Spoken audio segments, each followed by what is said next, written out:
Hi, Winnie. Welcome to the Women Waken podcast.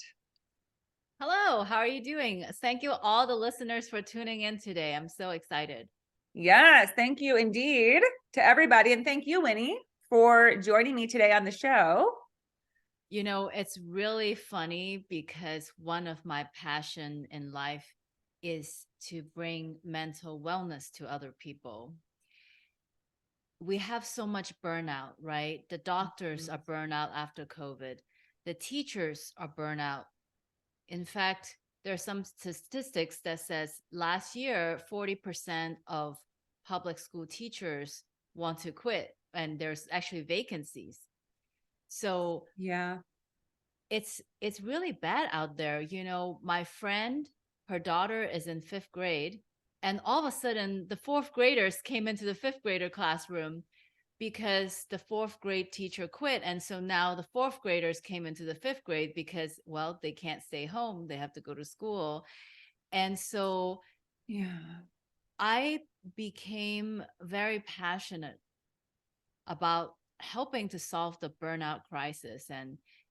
But then I realized something. I can't solve the burnout crisis if I'm burnt out. So what we True. get to do as woken women is to learn to relax and just be, right? So that's literally, I'm like, okay, Winnie, you get to be the picture of relax and just be so that we can share that vibration with the world. Yes. Beautiful. Yeah, that's the idea. That's the idea here is to embody what we'd like to inspire for others, be what we'd like to see more of. And Winnie, when you speak to sort of what's becoming a bit of a crisis in the educational system, is that more and more the systems that we have in place, the lifestyle is not sustainable for a lot of people because it's not conducive to a healthy life, to a healthy way of being, because it's based so much more on doing rather than being. Yeah, exactly. Because we've had thousands of years of patriarchy, Mm-hmm. we judge each other by things we can see on the outside, right? Yes. Okay, how much money do you make? And what clothes are you wearing? So, you know, the teachers, if you look at why the teachers quit, a lot of them say, oh, I don't even have time to pee. So, you know, from 8 a.m. to 2 p.m., there's no time to eat, no time to drink water. And I have so much gratitude and compassion for these teachers. I mean, bless their heart. This is such a low paying job. But Yeah. yet, because they love children and they love education, they serve so unconditionally. Yet I also think that the teachers, they get to take responsibility. They get to create the space. You know, I know that when, for example, I'm a licensed acupuncturist, Yes. and sometimes my clients can be waiting. But guess what? If I need to go to bathroom number two, I have to go to bathroom number two. I'm not holding my bathroom number two just because, you know, supposedly the appointment is 1 to 150, you know, nature calls, right? So, Yeah. and what I found is whether I'm running a little late to an appointment or, hey, you know what, suddenly I have to go to bathroom and, you know, like let's say I'm late to a podcast or late to a meeting, is if I vibrate compassion and forgiveness to everyone who shows up late to my meetings, or maybe they drop the ball on something, then I can also give myself a little room. Okay, you know what? I'm going to let myself go to bathroom when I want to. I'm going to give myself the grace period that I give to my clients when they're late to a meeting, and being very generous in the way that I give forgiveness and compassion. And so what I find is, for example, sometimes I put on event and the sound quality isn't quite right, or the microphone is not working. They can't hear the music over Zoom. Mm-hmm. But, my people are very understanding when, the sound isn't working or there's Wi-Fi issue. So, yeah, so I think that it's how, if we are generous to other people, then other people are also generous to us. Yes, absolutely. And something I've been exploring and hearing about a lot recently is having an open heart, having your heart open. To me, that's a very feminine concept, feminine attribute. Again, not based on male or female, but when we're in more of our divine feminine, we feel safe, we feel connected to one another. So our heart's open. And when we're able to do that, we realize the power of giving and receiving, right? And we realize that we have more to give when we're being open-hearted, loving towards others, and that we can, and then others tend to soften and feel comfortable being loving and kind towards us, right? Yeah, that this open heart is a really important concept because so I'm 43 years old. I am the mother of two teenage daughters. And I want to share that there was a time when I want to lovingly call myself the monster mom because I would give to my children, but not from a place of unconditional love, but from a place of scarcity. So, what that looks like is I would do all these things for my children. For example, drive them to school, cook breakfast, lunch, and dinner, and, do laundry and all these things. But because I wasn't good at receiving, as in my heart wasn't open. So I give. And then if other people don't obey me and don't appreciate me and don't reciprocate what I give to them, I get resentful. Yeah, that's right. I get resentful and I hold grudges against my ex-husband. I hold grudges against my children. And I'm just walking around angry at everybody. Right. And what I realized, there's nothing wrong with a mother who wants to give. So now I give and I give and I give, and I don't have to worry about, quote, overgiving because my heart is open. And for example, I let you nourish me, I let the audience nourish me, I let everybody give to me. So, what it means to be a divine feminine channel is that we let everything and everyone love us, protect us, and support us. And so the more open we are to receiving, then the more we can give. Yes, absolutely. Because everything needs to be a symbiotic, reciprocal relationship. We can't just give unendingly. We're not we're not built that way. We're able to have energy, we are able to give energy by receiving energy. I use the analogy often that it's no different than our relationship with nature and trees.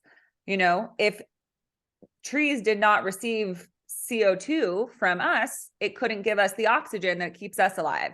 We keep each other alive. And that's the same way it is between humans. If one person's always just giving, they're going to be depleted. No one's that superhuman that in this physical world, they can just be a source for others. We're all working together here. So I imagine this ties in pretty strongly with your work in all regards, Winnie, because so you are the queen of compassion and transformation is sort of your title, which is a beautiful title. I love that. And I think that compassion is a big component of this shift because compassion means seeing something from someone else's perspective, right? It means understanding someone else's experience, moving out of ourself into the bigger picture, into the bigger self, which is you and I are connected. It's not just about my experience, my story. It's about your experience, your story. And that kind of compassion can lead to transformation. And the best kind of transformation, because it relieves us of what they call the bondage of self, right? When we're so wrapped up in our own experience and us needing to get certain things and have certain things and be treated a certain way and seen a certain way, that keeps us bound in these constraints. But when we start to recognize, maybe I can just accept things as they are, accept myself as I am. I can always strive to grow, to change, to evolve, but I can accept myself at each step. We transform into a more loving, free being. Absolutely. I love what you said, that we take CO2, the trees take CO2, and they actually give back oxygen. And I really think that that is a real gift as a woman, this Mother Earth, the trees. We can take CO2 and turn back into oxygen. And one of the mistakes that I made as a mother is that I am, or used to be, judgmental, right? So let's say my kids have a hard day, and then they come home, they're teenagers, they're moody, and they are kind of rude to me. And then the mistake I make would be that I judge them. You know what? I'm your mother. You shouldn't talk to me this way. You should love me, appreciate me, respect me, blah, blah, blah, right? Mm-hmm. But then I'm really disconnected to my divine feminine power, right? Because if I'm the embodiment of divine feminine, I can absorb all of my kids' frustration and stress and then give love back to them. So, for example, right now, we're in the last part of the academic year. So my daughter is stressed out about all the AP exams that she has to take. She's like, Mom, can you make the chemistry test go away? I'm like, well, I can't make the chemistry test go away, but you can share your stress and your frustration with me, right? I can recycle that. I can absorb your stress and give you love, because I can, if I connect to the tree, and it's kind of like this. If I take the frustration from my daughter, and then I go to a tree and I give my frustration to the tree, I take the love from the tree and I go back to my daughter and give her the love, right? So I am just the channel that stands between the tree and my daughter. Yeah, beautiful. So Winnie, part of your work is helping people to turn their wounds into their power. And that's a big part of my work, and as a therapist, but also work I've done myself, because we all have wounding from our lives, and we can either kind of keep that wound alive and really kind of thriving within us, or we can shift it and help it to heal, so it becomes a scar, which then becomes sort of a mark of power, right? I often say that the things that we overcome, the things that we heal from, become like a badge of honor that we can wear. And because then once we wear it with pride, like, this is what I went through, this is my healing journey, this is what I've overcome, people can see it. They'll see our badge and say, oh my gosh, you went through that? How did you get over that? What did you do? So it does become our superpower, because we can say, yeah, I did go through that, and it was terrible, and I went through hell, but guess what? I made it through, and I'm here. And now I have this new superpower to share. I think the problem is that most people don't see it that way. A lot of us stay stuck in the victim mentality, where it feels like, why did this happen to me? And I'll never get over that this happened to me, and not being able to transmute that and transform our wounds into power. So how do you help people shift from victim to sort of the superhero, the victor of their life, victim to victor? Yeah, exactly. Thank you for that question. And I love that we're so aligned in our work.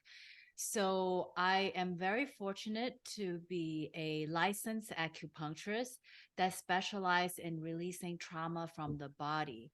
So what that means is the body keeps us score, right? So usually people come to me and they have a physical symptom. For example, this morning I had a client, she was coughing and she couldn't get rid of her cough.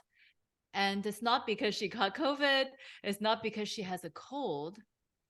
And it turns out that this cough is related to fear and to anger. So I'm very fortunate in that I have this training that can help people release the trauma from the body using a combination of spiritual techniques and 5 elements. That's traditional Chinese medicine. And yeah, so my passion is to help acupuncturists and talk therapists to come together in collaboration so that they can forward clients to one another, because this is what I say, right? So let's say somebody says, Winnie, I have an eye problem. I can't see out of my left eye. And then I said, okay, well, anger is stored in the liver and liver opens in the eyes. So when I do acupuncture, I can help move the anger out of your liver and out of your channels. However, but if you don't go to talk therapy and you don't transform the conversations that gave you the anger, in 3 days, your eyesight will deteriorate again. That's why some people are like, oh, I go to acupuncturist, but I don't know why I still have this problem. I said, because you need both acupuncture and you need talk therapy, right? So, but then if all you did was talk therapy, the anger is in your liver, it's in your eyes. So you can talk and talk and talk, but then it's stored in the body. You still need to hire that plumber to help you move that out of your body, right? So that's why I started a nonprofit, because I really want to promote that people need to heal at the soul, mind, and body level, right? So we want to experience acupuncture and traditional Chinese medicine. You know what? It's so great. All you have to do is lie on a table, and then somebody is literally removing all the traffic jam, all the blocks that are stored in your body. Isn't that great? But that itself is not enough. You got to go get a talk therapy session so that you can change some of the conversations that generated the anger in the first place.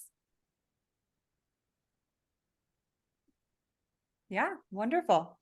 So can you tell us a little bit more about that? Like, how do you empower people? Like after they've started to heal, what changes do you notice? Because when people have wounding, past trauma, it often keeps them from the things they really want in life.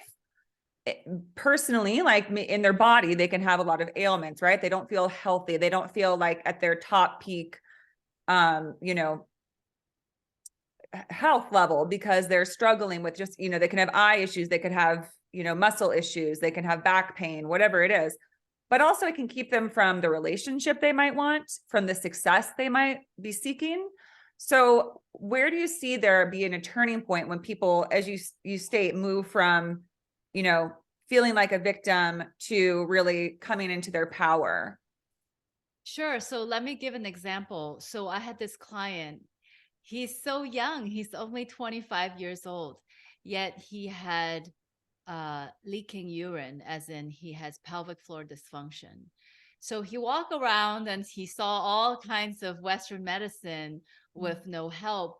And so I explained that this is related to the fear, right? So at the same time that we did acupuncture and we transformed some of the fear, but what is he really afraid of?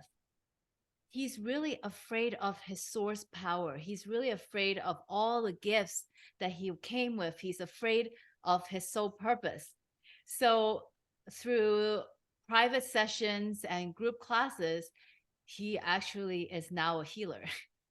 Right? So people come to me and they're like, oh my God, Winnie, I walk around and I sometimes suddenly have a urine leakage and it's very embarrassing. How do you have, sexual relations, or how do you go on dates if you have this problem?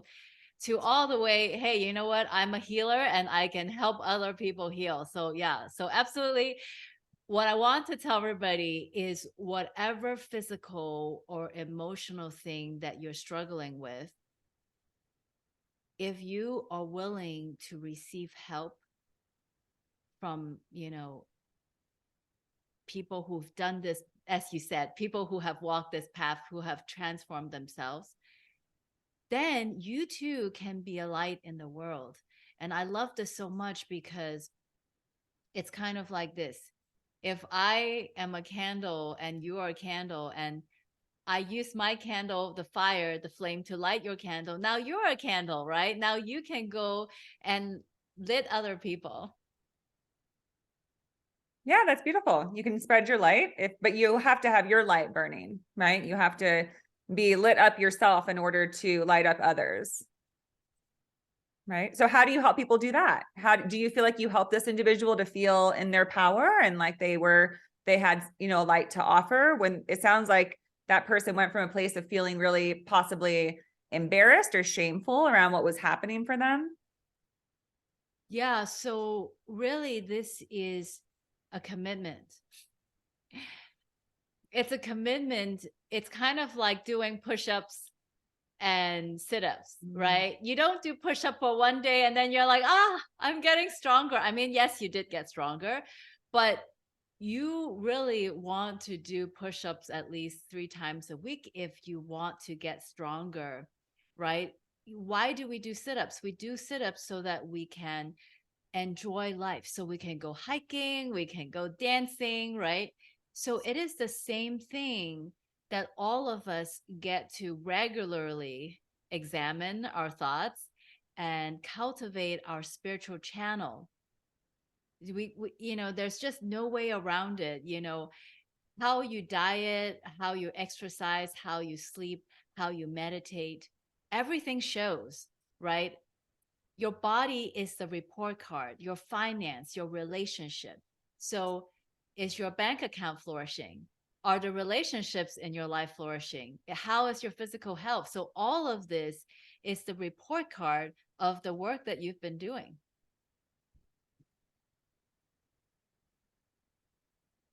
Yeah. So it kind of shows, is what you're saying, that the effort you put in is going to show up and present itself. So, and I think that that's accurate, that it can feel like building our own self-respect, self-esteem, self-confidence, self-love feels kind of intangible. It can feel challenging. It's one thing to want to get our body in shape, right? I think that's why people can often fixate on that, and can almost, it can become an addiction to exercise and muscle strengthening, if you push and push and push yourself, then you can get stronger and stronger. But just as you said, it's always the trifecta. It's mind, body, and soul, not just body. So sometimes we feel like, okay, well, I can get a workout regimen done. I can do this.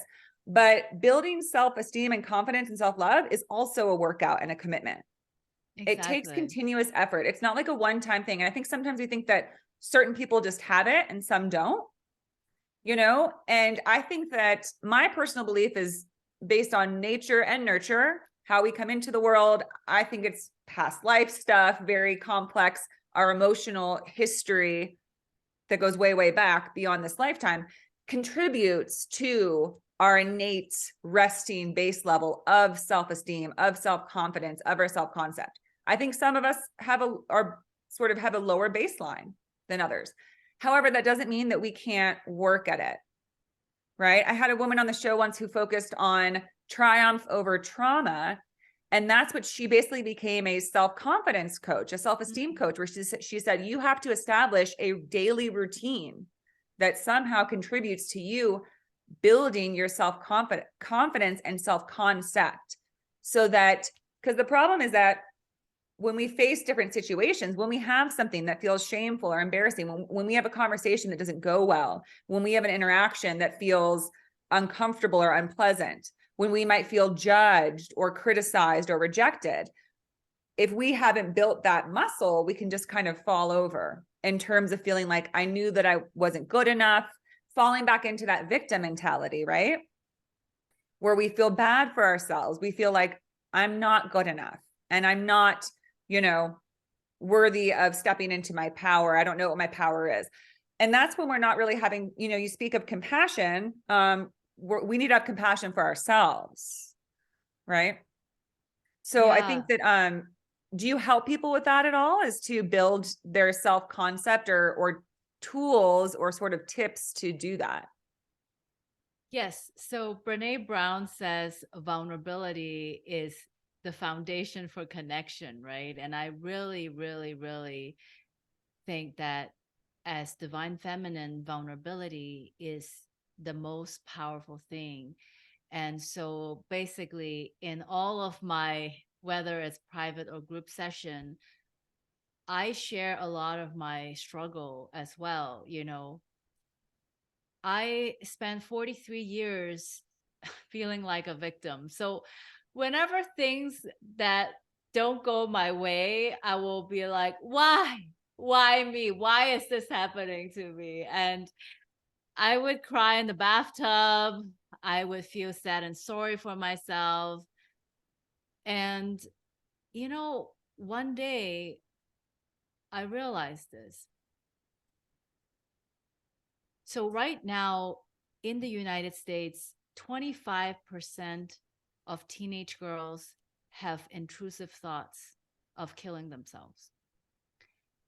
And I have a teenage daughter. And one day I just woke up, right? So, science says that our prefrontal cortex is not developed until they're 25. So what that means is my daughter's emotional stability, it's like she has mirror neurons and she is picking up on what I'm picking up. So if I indulge in the luxury of feeling like a powerless victim, oh, I don't know why this is happening to me. Oh, life sucks.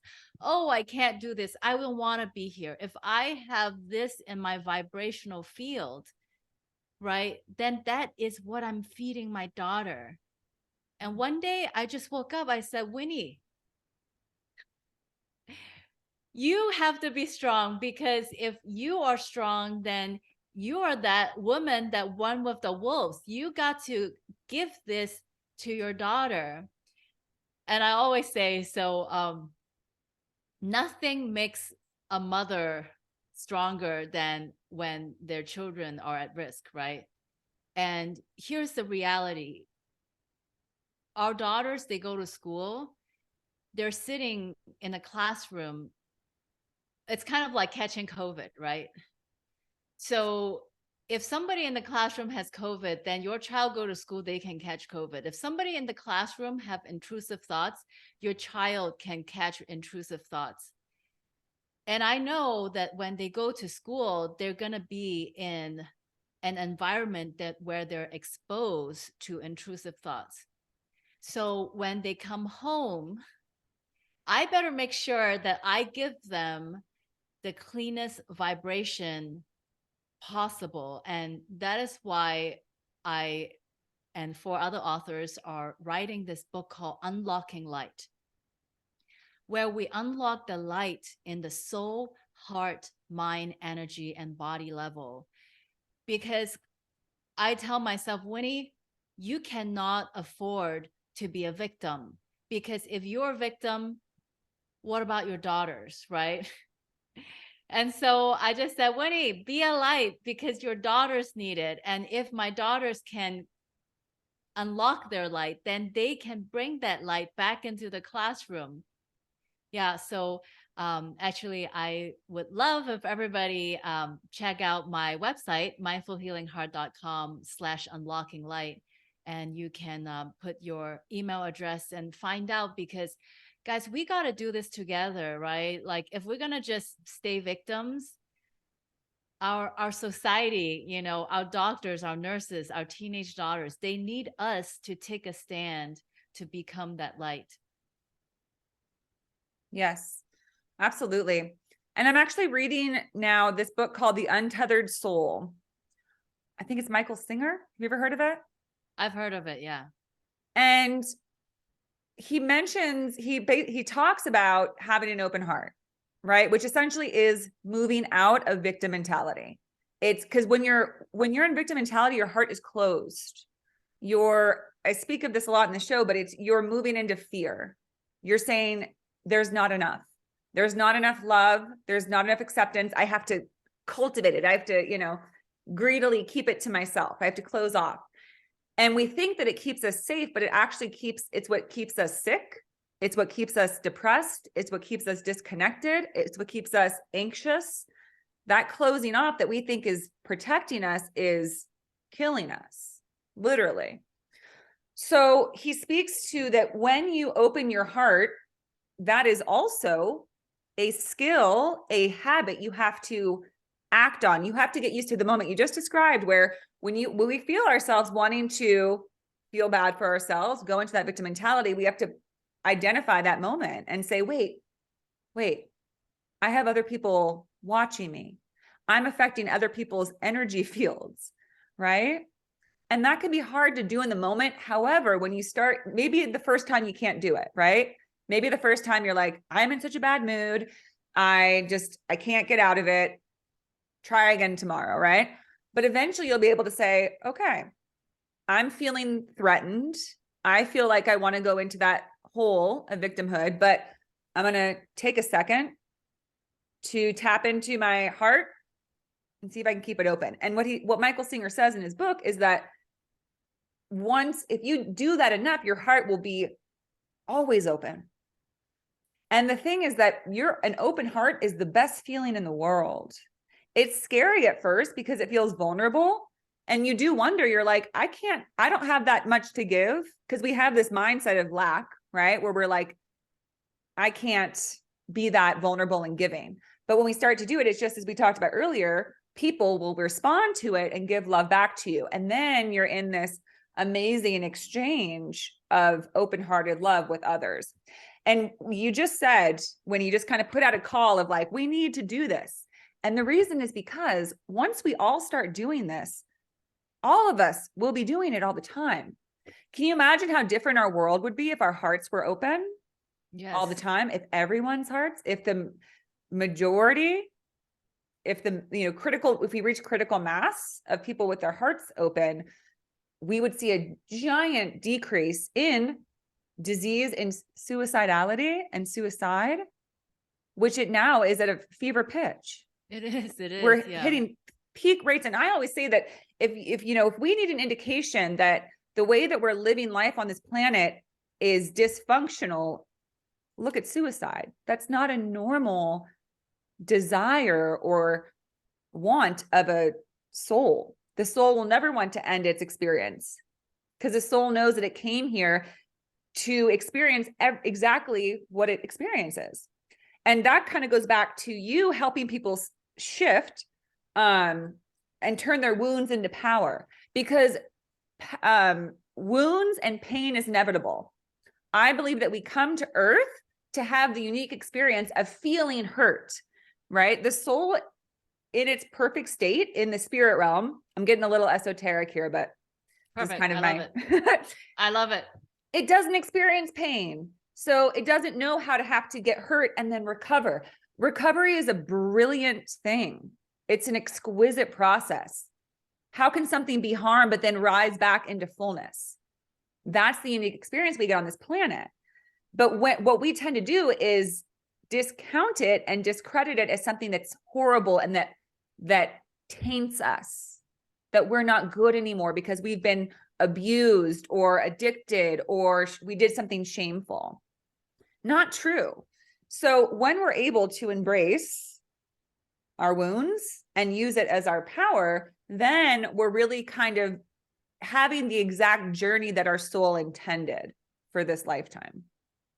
Exactly. And I thank you for emphasizing opening heart and the importance of this community, that we all do it together.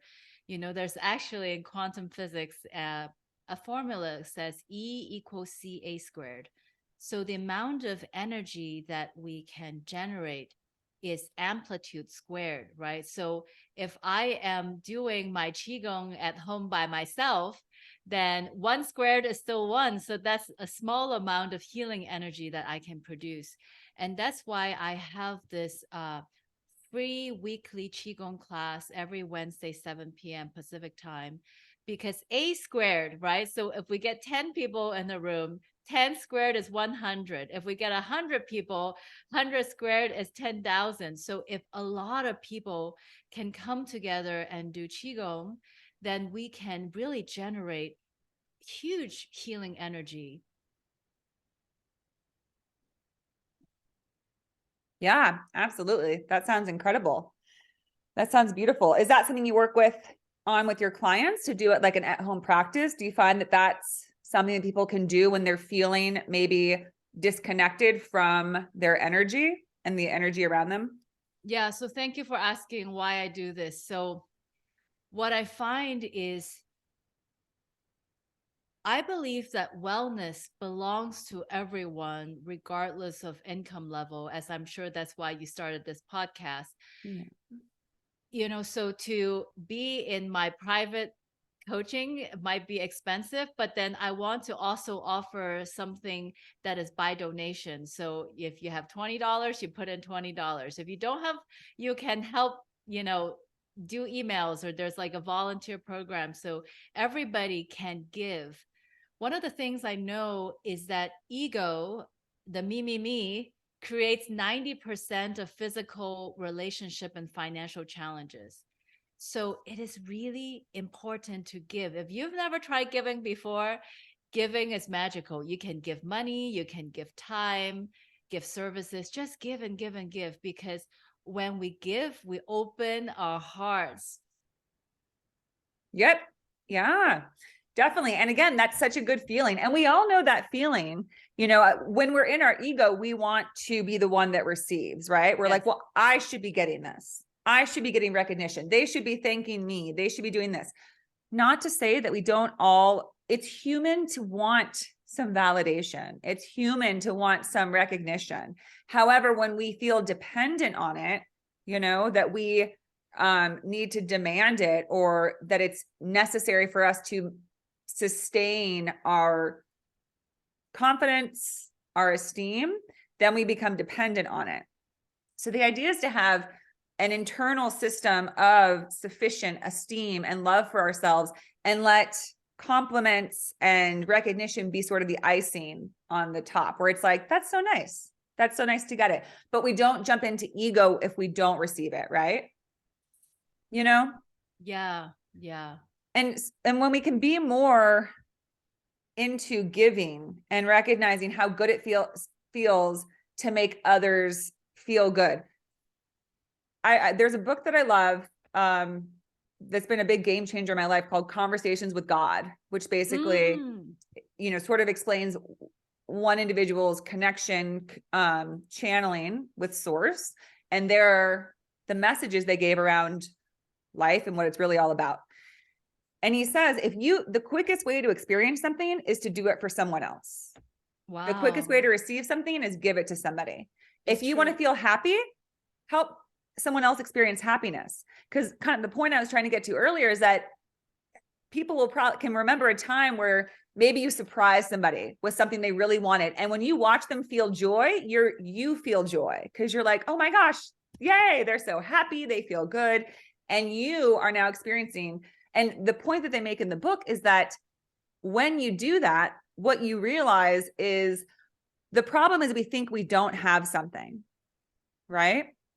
But we do. If we can give joy to someone, that means we had it all along.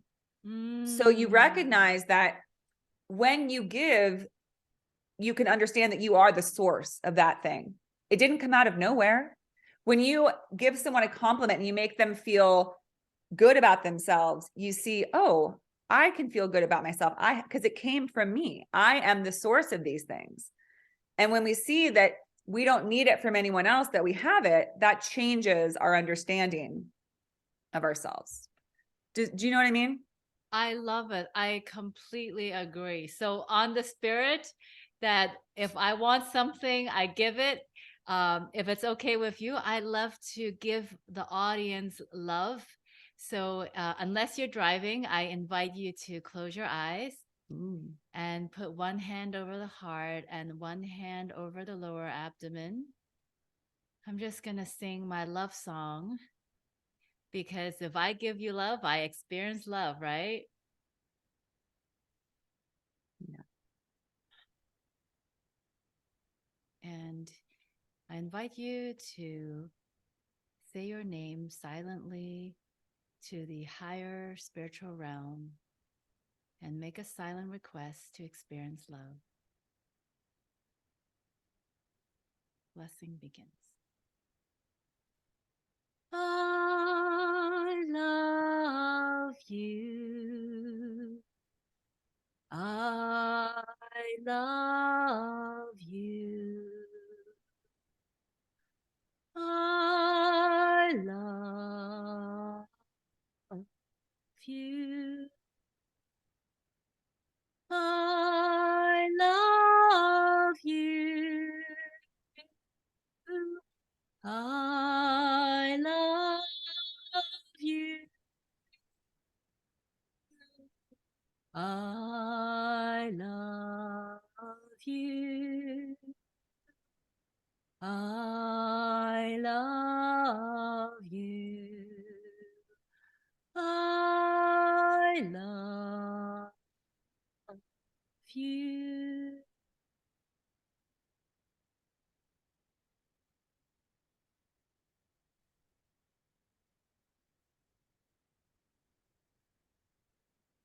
How. Thank you, thank you, thank you. Love you, love you, love you. Beautiful, Winnie. How beautiful. I What? feel a lot of love right now. Thank you for reminding me. Give what you want to receive. Yes. Yes.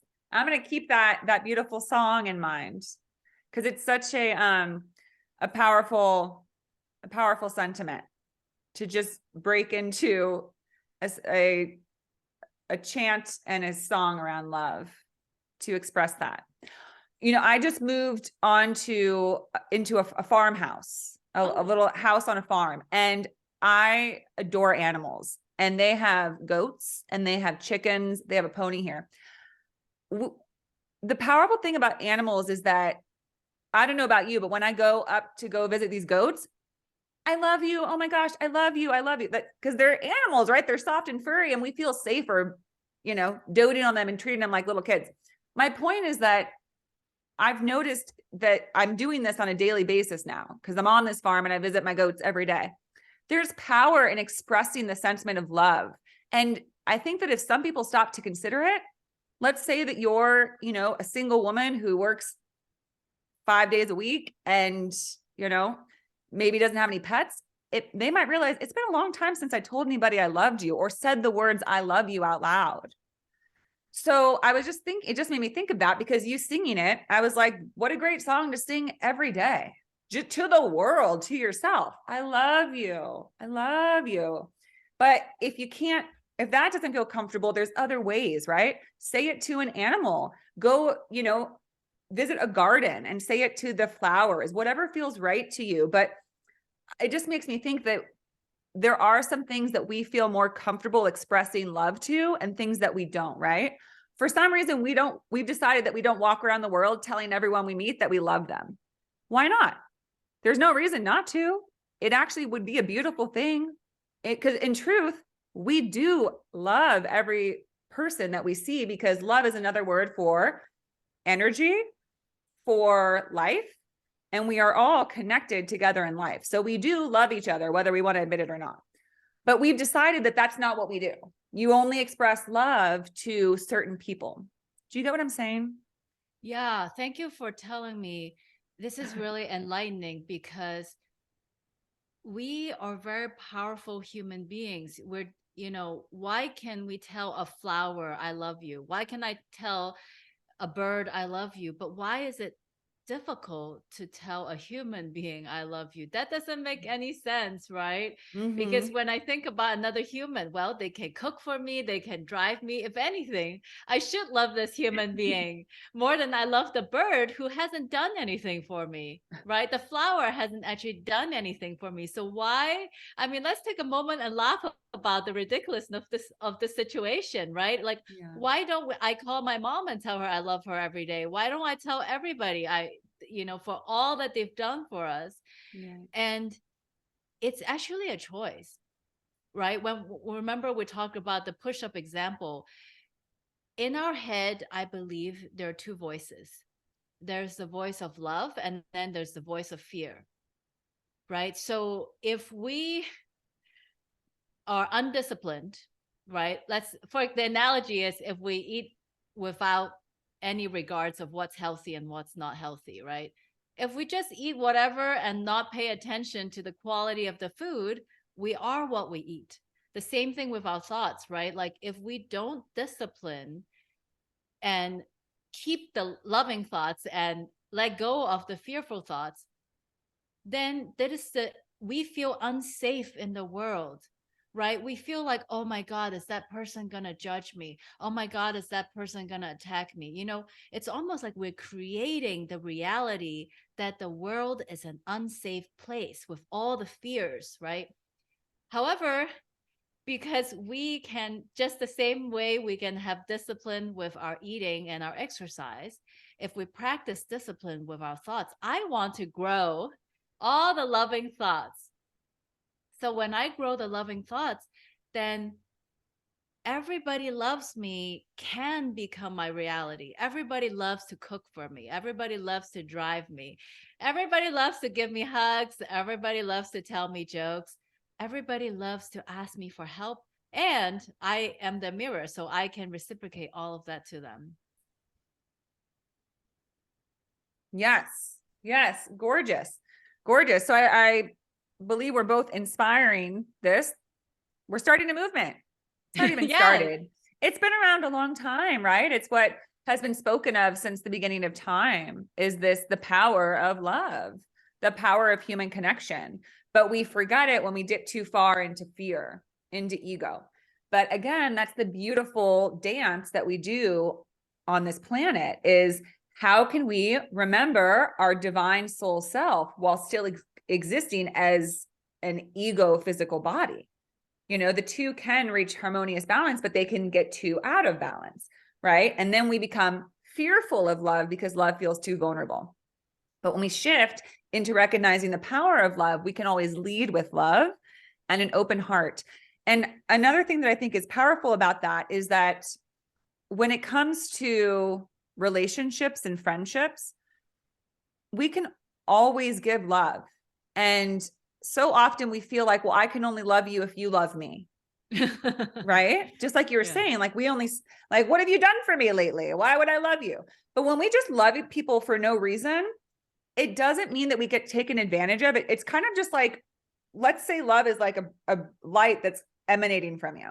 You can shower people in light without losing anything. Like it doesn't once you have your heart open, you're not losing anything from that.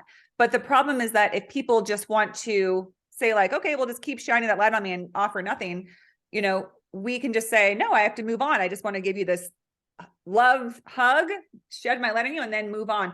But when we find someone who also wants to share that light, that's when we can have, I think, healthy relationships. Does that make sense? The point I'm trying to make is that we can be our full loving self all the time without, even if somebody's, maybe they're more in their ego and they tend to be sort of deceptive or manipulative, we can still shed their love on them. And if we can tell that they're just, that they're just wanting to take it and not being able to match it, we can just say, best wishes to you and move on, rather than saying that we need to close off our heart because of that. And I share this because, again, I think back to the victimhood. I think a lot of us who have been in abusive relationships or unbalanced relationships where we felt like we were not valued becomes a reason to close off our heart. But when we can see that we don't lose any of our light by giving it, but we can take our light elsewhere if we don't feel that it's, being shared. Yeah, I know what you mean. So in my first book, Honoring Darkness, Embrace Shadow Work to Nourish and Grow Your Power, I basically was the book that I wrote after my divorce. So I was with the same person for 19 years, and I loved him from my ego. What can I say? You know, that was before, I was much younger then. And a lot of the love that I gave him wasn't true love. It's like, I need you to love me back, right? And it was judgmental, it was conditional, it was scarce. What was really funny though was, for 19 years, I would make a checklist of things that I don't like about him. I would say, oh, he is selfish. He's judgmental. He's critical. He's negative, and he's always thinking about himself. And he has anger issues. He's manipulative. All of these things. And after this guy no longer wanted to be in a relationship with me, bless his heart, I crossed out all the he, and then I put I. Wow. I was like, oh my God, I am the selfish one. Like, I am, the critical one, and I am the one with anger issues. Like, I need to heal my mother wounds. I need to heal my father wounds. So, everything that I ever accused of him wasn't me. So, exactly. So, it was such a fun book for me to write, because doing the shadow work and really taking ownership of, literally, like, if I have relationship challenge, it's because that is the way I'm showing up, right? So if I take radical responsibility, then now when I enter, whether it's friendship, relationship, then because I am love and I'm purifying, I magnetize people who want to mirror back what I'm giving out to the world. And so, yeah, so I really think that life is just one big game, and everything is a report card. I used to think, oh my God, life sucks, life sucks. And, I have all this trauma. But then when I take responsibility for cleaning up myself, right, from the fear to the love, right? So every time I transform some of my darkness to light, then there's more light in the world, yeah. So I really wish that everybody can join us in this movement to unlock the light. Yeah. Yes. Yes. And I love that you pointed that out. And thank you for sharing about your divorce and your marriage, because that's exactly what I was getting at, is that I actually just did a solo episode around this, which is that I, for a long time, felt that I was being used in relationships, but it's just what you said. Then I was like, oh, but I was using them too. Yeah, exactly. Because just to your point, I was trying to heal my trauma, my father wounds through them. And Exactly. they were trying to heal their own wounds. So that's kind of the point I make, is when you have a sort of a relationship based on your ego, you're both just trying to get your needs met, and you're not thinking about the other person, right? You're just both selfishly. And it takes that realization to say, okay, well then what do I do? My thought is that sometimes it takes a period of solitude to get into a place where we can open our heart. We reconnect back with ourselves. We reconnect back with our soul, and we say, okay, I can start practicing coming from love. And the point I was trying to make is that I think that sometimes we think we keep our heart open until we sense that somebody's not well-intentioned and we shut it off, but you don't have to do that. You can keep your heart open. And if someone seems ill-intentioned, you say, take care, I'm going to take my love elsewhere. You don't turn it off. You just don't subject yourself to an energy that's not going to mirror what you're offering. But you can say, like, wishing you the highest love, the highest light, but I will no longer exchange with you when your energy is not able to match mine. That's not critical. It's just a fact. And I think when you're in that power, then you literally walk around the world with your heart open, emanating love. And eventually you will find somebody who says, hey, I like that light you got. I got a light too. And you can exchange your light. But again, my point is that it means that we can feel safe all the time. Being open-hearted doesn't mean that someone can take that away from us, or that we have to dismantle it because somebody was using you. Yeah, you bring up a really good point, right? So, okay, I want to be unconditional love, but I only have 24 hours a day and I have finite amount of time to, give to projects and to people and to relationships. Yes. So, then you might ask the question, okay, if I'm unconditional love, and then how do I pick and choose which people to keep in my life and which people to let go? And how can I let go of people without using any, like, quote, boundaries or walls? Can I keep my heart open as I let go of people? And I recently learned a trick. Ooh, share with us. Yes, the trick is to ask, does this person or this project bring me prosperity? I'm going to say that again. Does this person or this project bring me prosperity? Yeah. And it's really very simple if you think about it, because all of us are given a sole purpose, right? So the day that we're born, what we came here to do was already written in our hearts. Mm-hmm. So I can love you, but if you're not aligned with my path, then we don't walk together. It has nothing, I don't need to put boundaries. I don't need to put walls. I don't need to close my heart. It's kind of like you want to go to the ocean and surf the waves. I want to go to the forest and, Yeah. listen to the trees, the leaves, right? So going to the beach is not better or worse than going into the forest. So if Mm-hmm. your path is going to the beach and my path is going to the forest, then if I try to go to the beach when I'm meant for the forest, that doesn't work. So now I learned that I can say no to people, Yes. not because I don't love them and I don't need to put up any walls or boundaries, but simply, hey, have a good time at the beach. I came here to go to the forest. Yeah. Peace, enjoy. Yeah. Yeah, absolutely, Winnie. And I think that that's one of the biggest hurdles that some of us get caught up in, is because our soul actually doesn't make any attachments. The soul doesn't know about attachments, right? Because the soul is connected to everything. But the ego is fine. It looks at form. So the ego can have a hard time of letting something go because it sees that as death, right? Again, the soul knows nothing about death. The soul knows that death doesn't exist, right? But the ego says, oh my God, I can't let this person go. I can't let him go to the beach. He has to come with me to the forest because I love him or I want them in my life. But your soul is saying, no, but you've walked your path together. I think that they have this phrase that some people come into your life for a reason, a season, or a lifetime. And those seasonal people can be so hard to let go of because you've shared a sacred journey together. And to recognize, maybe you experienced this when you had your divorce, where you say, this is where my path ends with you. And some people can't do it. And they'll stay in a long time in a relationship, in a friendship, at a job that isn't serving their soul's path anymore. It's not serving their soul's purpose.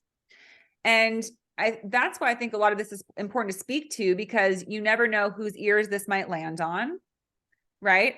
Which I have to interject, Winnie, when we had our introduction call, you said something that completely switched my mindset where I was at. You told me, I was just kind of sharing about my podcast and how I'm hoping I can reach more people, and I'm hoping I can find, the community that this can really serve, that this work, these messages. And you said, it's important to disconnect from looking at downloads or numbers of views or likes, because you can never know the actual ripple effect of what you've put out into the world. You can never know whose ears it's touched, whose it's affected, whose life it potentially changed. And that really hit me, because I said, that's so true.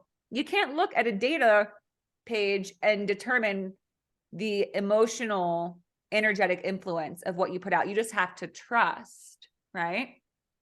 Which brings me to what I'd like to close on, is that, we also in our conversation talked about trusting the process, trusting the timing, and being able to just relax and know that the right things will come to you at the right time.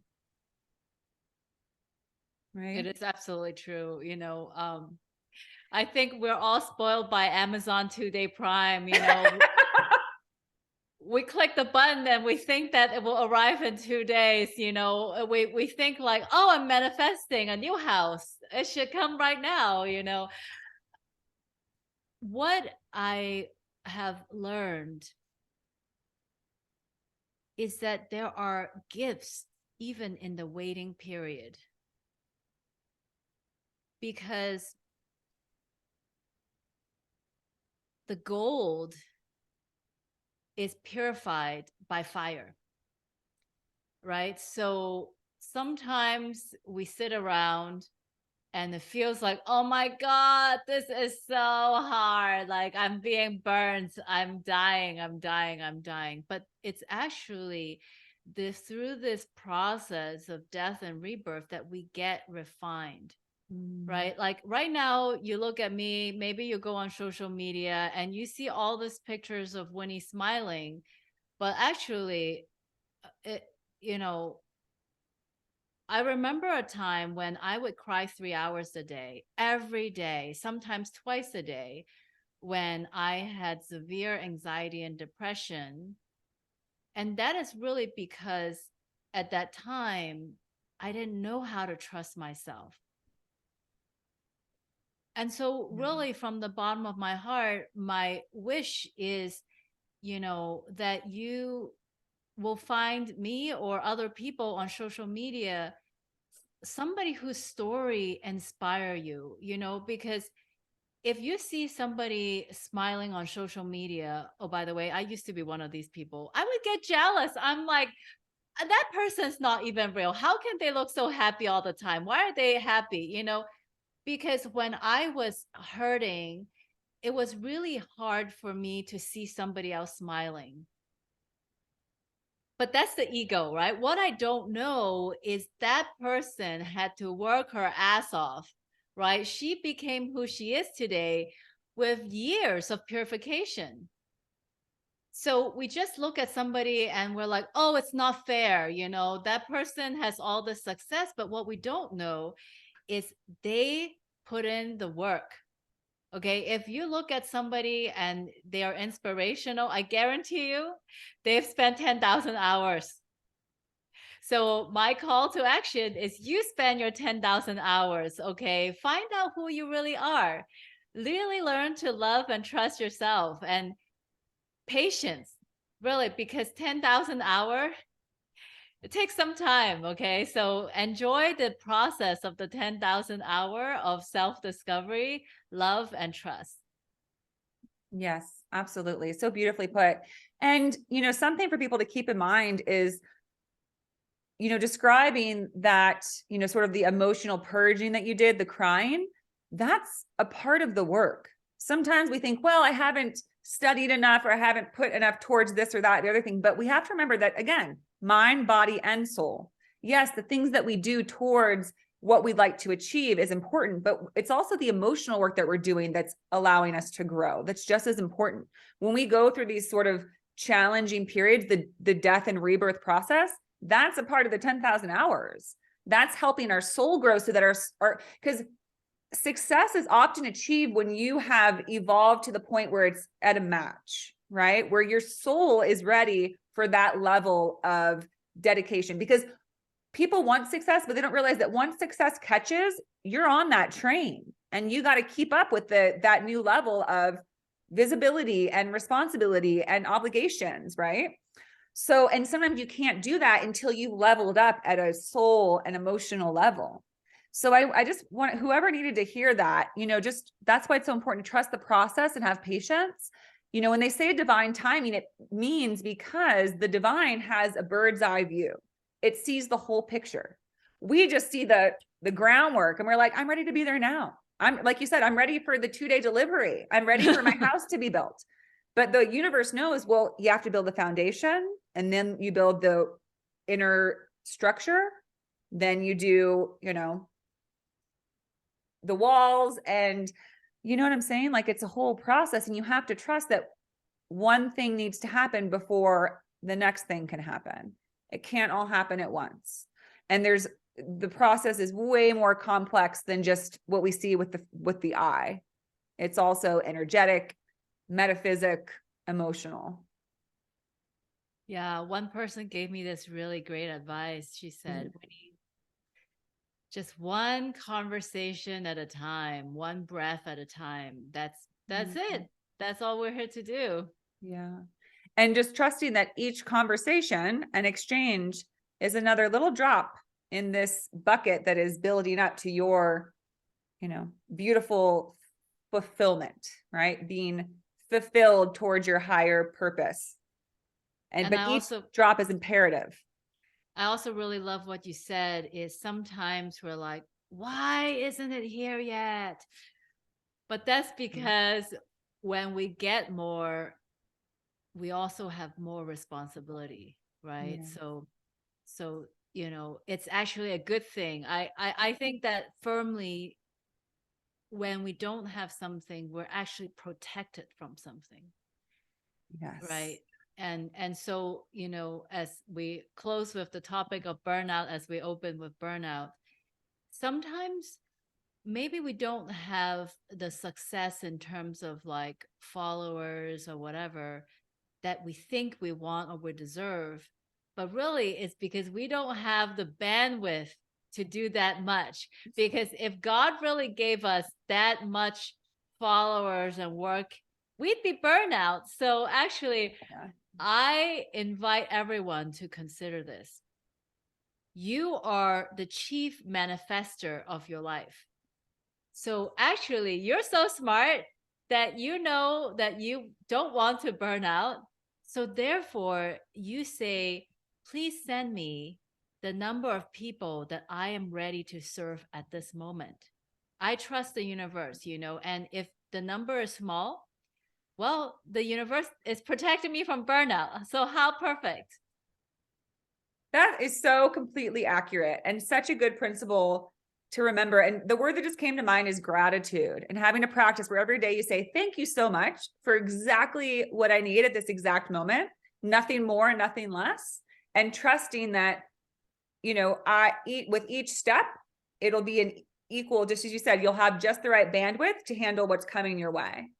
And that if, you take off and your business is a success, or you get a new opportunity, it'll be because you're ready for it, but you weren't ready for it until that moment. Yeah, this has been so fun. Thanks for having me on your podcast. Yeah, Winnie, this was fantastic. Just amazing. And Winnie, if people would like to find you and perhaps get your book, Honoring Darkness, you said that was your first book. Do you have another book? Yeah, so my website is mindfulhealingheart.com. If you go under book, your first book is really good if you're healing any kind of divorce, broken relationship, and it's called Honoring Darkness. And the second book is called Unlocking Light, right? Because I really want everybody to unlock their light. So under courses, if you go to 5 Elements, I offer this weekly free class because I really want to teach everybody about Chinese medicine.